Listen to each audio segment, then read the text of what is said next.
consistent responses from the offense, or more discouraging, frustrating from some of those base running mistakes? No, discouraging. The whole effort was. What's not discouraging is you've got a game that simulates a conference game, a regional game, maybe even more. So there's, not just lessons learned, but they're kind of in caps or in bold, if you will, or highlighted much more than they would be on some other occasions we've had in this season. And then, as a coach, it's not if I'm going to be honest, it's not a good feeling to be sitting in the dugout. And your mind always wonders, and trust me, when the pitch is getting ready to be put into play, I think I'm paying attention to that pitch, but you've got other thoughts that go on during the course of a game. And to be a coach standing there saying, if we win this thing, how are we going to feel about it? So, on one end, you're going to feel like, holy cow, this is a really good team we just beat. So you just gobbled up some RPI points, and thank goodness we didn't have to go back to the locker room upset and all that good stuff. But it didn't look good from where I was standing. Just how frustrating were the base running mistakes and the fielding mistakes, and what needs to happen to correct those?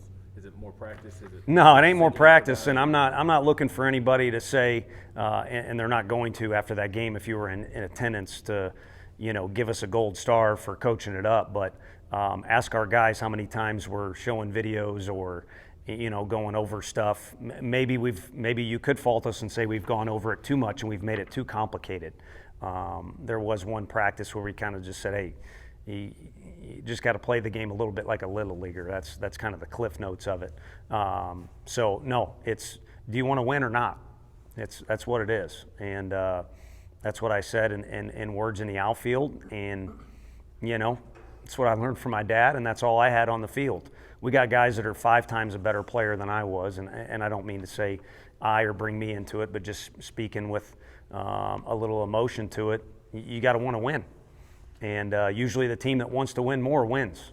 If there's 2 teams with balanced talent, and we're in that part of the schedule. I don't know some of the non-conference opponents that'll come here, but because we've had a coat on when we hit a home run and a couple other times, we're going to get the type of effort that we saw across the way. Now, Boston College, I think, is going to have more talent than a lot of teams in the country, but the team that's going to want to win more is going to win. So, Tony, whether it's the way you want things to be or not, are there times where when you lose a game, some of those things are easier to point out, or easier for guys to soak in that, hey, this actually could lose a game? Yeah, no, I think lessons learned are sometimes cast aside when you get result in the long run, or at the end of a game. Well, we won. So, for instance, very easily, they only had 2 outfielders when Jared hit the ball, and somehow, and I say it jokingly, the guy's at bat was tremendous, but somehow he hits it right at the guy. So let's just say he hits it 5 yards to the left. Everybody rips his jersey off and they're celebrating, and those things we talk about in practice, that are unacceptable. Tomorrow, I don't know how closely they pay attention. I don't even know that we need to talk about it tomorrow, because I would have I'm going to have trouble personally, but if I was a member of the team as a player, I'd have trouble sleeping tonight. I would be replaying all those in my head. So we played a Virginia team in Omaha. We played a couple teams last year in the postseason where you're kind of up in the office and you're like, well, we've lived a pretty charmed life. I've mentioned that throughout the year. Maybe the way these guys have an edge over us is they've learned those lessons. I brought up Virginia. Those guys coached their way through a 500 season about halfway through the year, and it made them a stronger team in the end. And they made a run to Omaha and for a while in Omaha. How much more beneficial is it to play a competitive game like this against a Power 5 team than compared to the typical midweek opponents that you play? Yeah, like I said, I think the typical thing is it's kind of flipped. At first when we got here, you could see people salivating when they got off the bus, and almost we kind of got bullied around in some of those games regardless of how good their football team is. Let's be honest, a lot of times that's kind of how it's judged.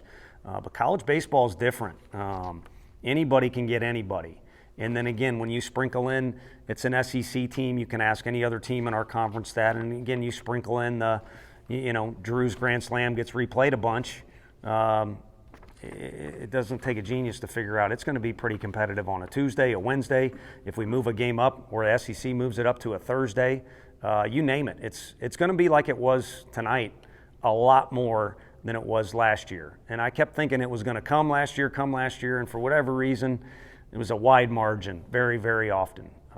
But if you really want to go far, again, even with that team last year, it's going to get down to the nitty-gritty like it did tonight. And you just got to want to win. I mean, we can pull up Ron Polk's, one of the greatest coaches of all time. He's got a book about this big. We can sit in our classroom tomorrow and read it. They ain't going to do it. They ain't going to do it. Think this group can handle kind of the energy that these other teams are bringing to the ballpark? Yeah. I mean, we've been in each of these games. Grand Canyon's. Now I'm just kind of saying it what I think. I don't know if it's the best crowd they've ever had in the history of a really good program, and they might have as much talent as any team that they've had. And it's the same as tonight. And then Boston College, they've always been good. Like I said, they're well coached. But you could tell me any scenario all the way up to the end of the season and said Boston College, I'm not going to be surprised. So, yeah, they're right where they need to be. Arizona, Hunter Ensley's ball goes past the third baseman who makes a Gold Glove play. The game's tied, and maybe we win that one. So we're talking about a very small deal here. But in the SEC, that is the margin between winning and losing is that small. And you can read a book, or we can do diagrams and stuff like that, and we can meet extra in the outfield before the game for an extra 2 minutes to go all over that stuff, like the wind blowing the way that it was tonight. But when the game starts, man, what's in your chest? You know, do you want to win? And go ahead. Where was the miscommunication on that Stark button there in the 8th inning when Merritt didn't go home? You know, I didn't even ask out of frustration. I think once we'll go over it, but when you're in the midst of the game, you can pretty much see where something maybe could have gone better. And obviously the read probably was more towards the pitcher and more towards the first base side. But we'll go over that. That's just kind of my guesstimation. At that point, you can't change it. You hope the next guy gets a knock and you score somehow, but they scored one more than we did tonight. How important is Morehead State this weekend for your last series before conference play? Yeah, I mean, you want to answer. I mean, the real first responders are heroes and things like that. Maybe that's my alarm to tell me to go watch video on that game. Any loss, how you respond is huge. I mean, the Omaha team that we had 2 years ago, or I should just call it the 21 team, Fergie and Liam and those guys, they always answered after something like this went on. And again, last year lived kind of a blessed season, and maybe you didn't have it on as many occasions, but real life is you take lumps, and how you answer is huge.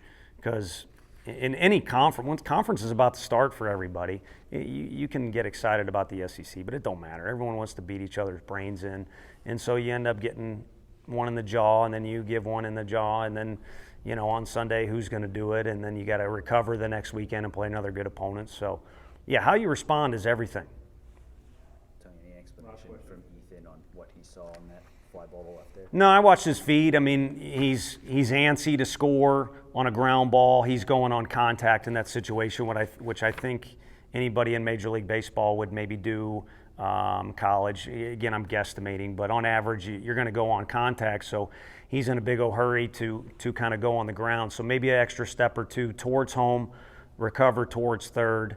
And so he never really had his feet under him. And I don't know if he would have scored if so. It wasn't a clean defensive play. But